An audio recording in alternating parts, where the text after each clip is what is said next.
എന്താ എന്റെ കച്ചവടക്കാരനെ കാണാത്തു? ഓ വന്നോളൂ. നിങ്ങൾ റേറ്റ് ചവിട്ടാത്തൊരു കച്ചവടക്കാരൻ വന്നിട്ടും കാര്യമല്ല.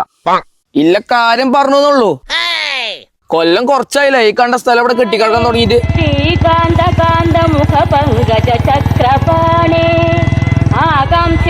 ആ കച്ചവടക്കാരൻ വരുന്നുണ്ടല്ലോ. മൂപ്പരോട് കാര്യങ്ങളൊക്കെ പറഞ്ഞിട്ടില്ലേ? ഇതാണ് നമ്മളെ സ്ഥലം. അത് മനസ്സിലായി. എന്താ കിട്ടേണ്ടത്? സെന്റിനൊരു 5 കിട്ടിയാ കൊടുക്ക. എന്ത് 50,000? 5 ലക്ഷം. ഒന്നും ഇങ്ങോട്ട് വന്ന അങ്ങാടിന്ന് 30 കിലോമീറ്റർ ഉള്ളിലാണ് ഈ വനം വകുപ്പ് കിടക്കണത്. 4 സിംഹവാലനല്ലാതെ ഞാൻ ഈ റോട്ടിലൊന്നും കണ്ടിട്ടില്ല. നിങ്ങൾ സ്വകാര്യം പറഞ്ഞിട്ട് കാര്യമൊന്നുമില്ല. 5 കിട്ടണം.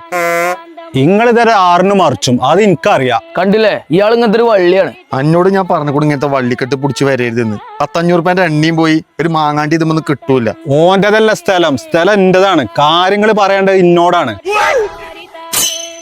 ഇല്ല കാര്യം പറയാല കാക്കുവോ. 5 പോയിട്ട് 1 തേച്ചതിന് കിട്ടൂല.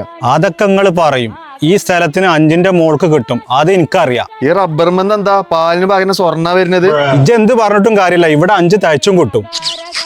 കിട്ടും അതെനിക്കറിയാം.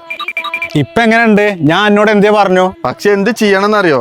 ഈ സ്ഥലം എങ്ങനെ പറിച്ച് പെരിന്തൽമണ്ണ ബൈപ്പാസ് കൊണ്ടുപോയി വെക്കണം. ഇതൊന്നും നടക്കൂല.